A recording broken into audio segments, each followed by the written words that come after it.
क्या बात है बहू, खाना पकाना खत्म हुआ? मेरे बेटे का तो वक्त हो गया है दुकान से आने का। हाँ मम्मी जी, सब हो गया है।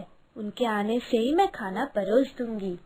बहू, तुम्हें तो सब मालूम ही है, पर फिर भी बोल रही हूँ, 2 सबसे बड़ी बड़ी मछली की पीस मेरे बेटे के लिए उठा के रखना। और हाँ, रात के लिए भी अलग से रखना मेरे बेटे के लिए। समझ में आया बहू? ठीक है माँ जी, आप जो बोलेंगी। और हाँ, मेरे लिए मछली के 2 पेटी के पीस रखना। और हाँ, पूंछ के पीस भी, क्योंकि बचपन से तो मेरा बेटा मछली के गादा ही खाता है, इसीलिए मुझे ये सब पीस खाना पड़ता था पहले। अभी तो आदत पड़ गई है, इसके बिना काम ही नहीं चलता। ठीक है माँ जी, आप जो बोलेंगी। अच्छा बहू, मुझे बताओ तो कि बेटे के लिए मछली के कितने पीस लाई हो बाजार से? मुझे तो मालूम नहीं है, पर फिर भी बोलने से मैं तुम्हें बोल पाऊंगी कि किस समय कौन सा देना है। माँ जी, आपके बेटे ने एक मध्यम आकार की कातला मछली लाए है। मेरा मतलब 4 पीस गादा, 2 पीस पेटी का, एक मछली का पूंछ और हाँ, एक मछली का सर भी है। ओह, तो तुमने मछली के सर को बीच से 2 हिस्सा किया है ना, पकाने के लिए?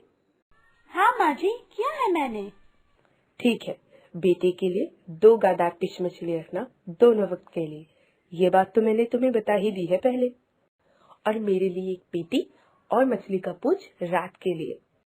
और हाँ, मछली का एक सर का पीस भी। समझ आया बहू? और हाँ, जो एक और मछली का पेटी और सर का पीस रहेगा, वो मुझे दोपहर को ही दे देना। और वो पूंछ का पीस भी। तुम्हें तो पता ही है कि मुझसे मछली का पूंछ रात को नहीं खाया जाता है। ठीक है, आप जो बोलेंगी। ओहो, तुम्हारे बारे में तो मैं भूल ही गई थी। तुम्हारे लिए मछली का एक टुकड़ा है तो? नहीं मतलब माँ जी, जितना है उसमें से उनका और आपका ही होगा।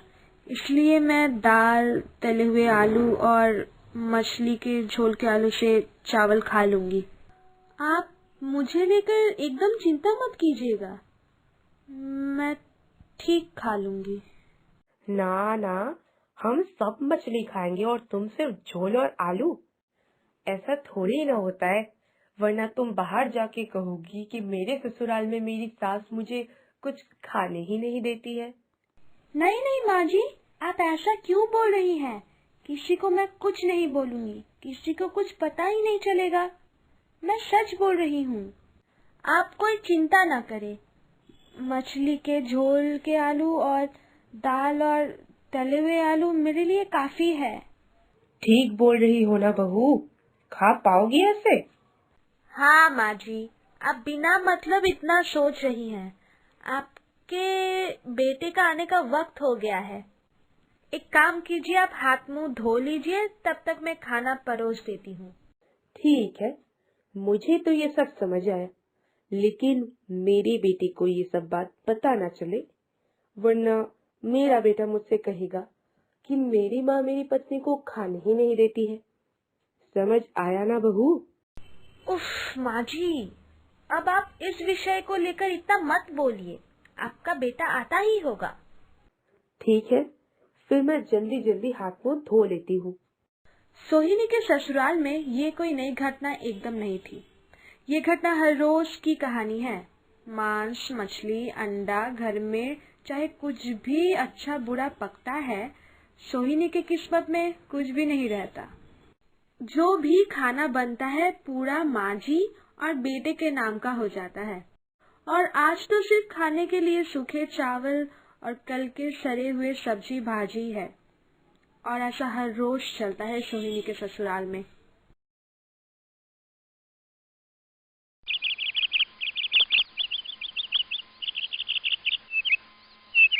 बहू, ए बहू, हम दोनों के लिए जरा चाय और उसके साथ बिस्कुट भी लाना। अरे छोड़ो, चाय की क्या जरूरत है? मैं तो सिर्फ तुम्हारा हालचाल पूछने आई थी। अरे, मेरी बहू के हाथ का चाय पियोगी ना, मजा आ जाएगा। मेरी बहू बहुत अच्छा चाय बनाती है। मैंने तो सुना है तुम्हारी बहू बहुत अच्छी है, सब सुनती है तुम्हारी, बड़ी भाग्यशाली हो। हाँ, सुनती है ना। वो इतनी अच्छी है कि मैं क्या ही बोलूं। जितनी तारीफ करूं उतनी ही कम होगी मेरी बहू के लिए। पता है, खुद खाना नहीं खाएगी, लेकिन दूसरों को खिला के छोड़ेगी। अपने हिस्से का खाना भी दे देती है। नमस्ते चाची जी, आपके लिए चाय और बिस्किट। कैसी हो बहू, अच्छी हो? परंतु तुम इतनी सूखी और पतली क्यों लग रही हो? सासू माँ खाना खाने नहीं देती क्या? देखो ना उमा दी, मैंने तो तुम्हें पहले ही कहा था, मेरी बहू भोजन ग्रहण करना ही नहीं चाहती है। कितना बोलती हूँ मैं खाने के लिए, लेकिन फिर भी अपने हिस्से का खाना मुझे दे देती है। अंडा, मांस, मछली नहीं खाएगी तो सूखी हड्डी बनेगी ना, अच्छा स्वरूप कैसे मिलेगा? उसके ना को सुनना मत, यही तो उम्र है भाई। अभी नहीं खाएगी तो कब? बहू को जोर जबरदस्ती अंडा, मच्छी और मांस खिलाना ठीक है ना? कहती है कि जोर जबरदस्ती खिलाओ, जितना पकता है उतने से तो अपना ही पेट नहीं भरता, और कहती है बहू को खिलाओ। जितनी नौटंकी वाली बातें दूसरों के घर में जाकर। अपने घर की बहू को तो ठीक से चावल भी नहीं देती है, और आई है मुझे सिखाने। क्या हुआ? क्या सोच रही हो? कुछ बोलती क्यों नहीं? क्या हो गया? अरे ना ना, मैं भी वही सोच रही थी।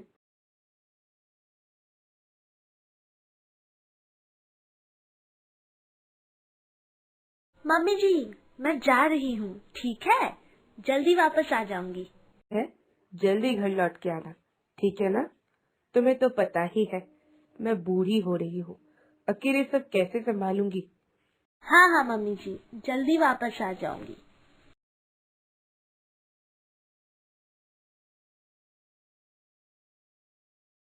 ये ससुराल में तुझे खाने में क्या देते हैं? बता मुझे, बता। क्या बोलूँ माँ, ससुराल में जो भी खाना पकता है सब कुछ तो माँ जी और उनके बेटे के पीछे ही खत्म हो जाता है। मांस, मछली और अंडा, चाहे कुछ भी बन जाए, मेरे लिए कुछ भी नहीं बचता। मैं हमेशा झोल और आलू से काम चला लेती हूँ, और कभी कभी तो वो भी नहीं रहता, बासी और सड़ा हुआ खाना ही रह जाता है मेरे लिए। पहले से शक था कि ऐसा ही कुछ हुआ होगा, वरना तू ऐसे सूखी हड्डी कैसे हुई? तेरी सास को और तेरे पति को ये बात पता है कि तेरे लिए खाने को कुछ भी नहीं बचता है? हाँ, माँ जी को सब पता है, पर उनको कुछ नहीं मालूम। माँ जी ने उनको कहने से मना किया है मुझे। ओ, अब मुझे सारी बात समझ में आ रही है। तेरी सास तेरे हिस्से का खाना खा सके, इसीलिए चालाकी से ये चाल चली है। इतनी सरल और सीधी रहने से नहीं चलेगा। खुद के लिए लड़ाई करनी ही पड़ेगी तुझे। रोज रोज तुझे खाने नहीं देगी, पूरा दिन मेहनत करवाएगी। ऐसा तो नहीं चलने वाला। तो फिर क्या करूँ माँ? मैं अपने भोजन के लिए झगड़ा करूँगी, घर में परेशानी का कारण बनूंगी? ना ना, छी छी छी, ये सब मेरे से नहीं होगा माँ। चुप कर पगली, और मेरी बात ध्यान से सुन। और मैं जैसा जैसा बोल रही हूँ वैसा वैसा कर। अब जब भी घर में मांस, मच्छी या अंडा बनेगा, अपने लिए पकाने के बाद एक बड़ा सा पीस उठा लेना। सोहिनी अपने मायके में 2 दिन रहने के बाद अपने ससुराल वापस आ गई और अपने माँ के सिखाई हुई बातों का पालन कर अपने हिस्से का पहले से उठाकर रखने लगी। क्या हुआ बहू, खाना पक गया? मुझे अभी खाने दे दो, बड़ी जोरों की भूख लगी है। हाँ माँ जी, अभी परोस रही हूँ, आप बैठ जाइए। पता नहीं आज क्यों इतनी भूख लगी है। ये लीजिए माँ जी, चावल, मछली, सब्जी सब बन गया है। अब आप शांति से भोजन ग्रहण करें। बात हुई बहू, फिर पता नहीं कि कम से कम मुझे दोपहर को मच्छी के 2 से 3 पीस लगते हैं। इसमें मैं क्या करूं? ये बात आप अपने लड़के को बोलिएगा। वो अगर इतना कम लाएंगे तो इसमें मेरा क्या कसूर? मैंने आपको आपके हिस्से का ही दिया है। तो कुछ और लग रहा है। अपने मायके से आने के बाद इसके हाव भाव में कुछ बदलाव आया है। एक काम करती हूँ, अभी चुपचाप खा लेती हूँ, बाद में इसके ऊपर नजर रखनी पड़ेगी।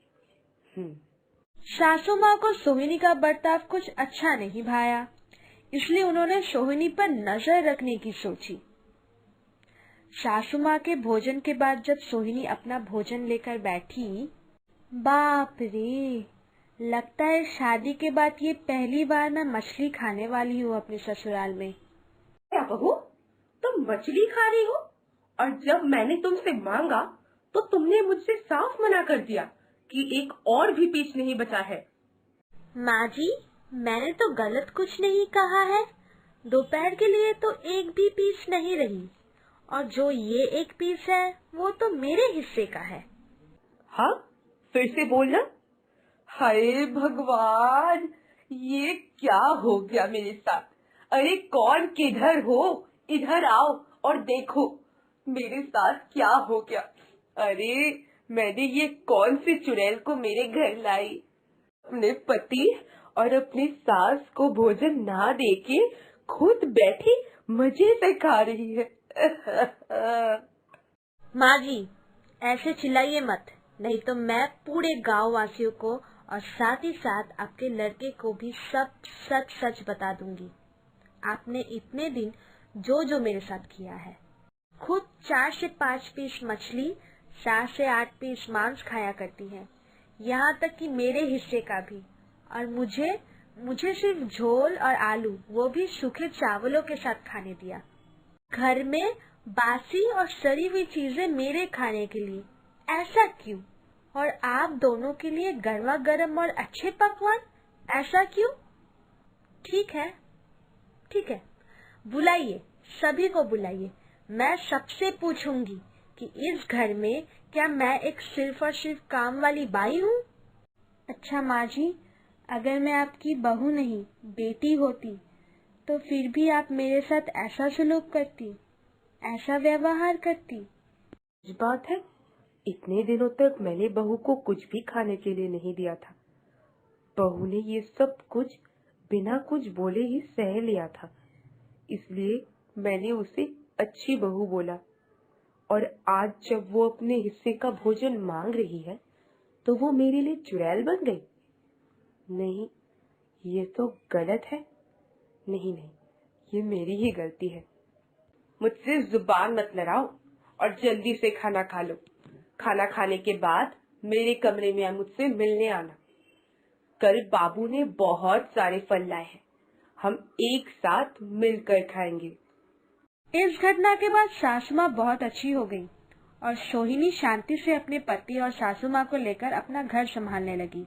उनके जीवन में मानो खुशियों की बौछार शुरू हो गई।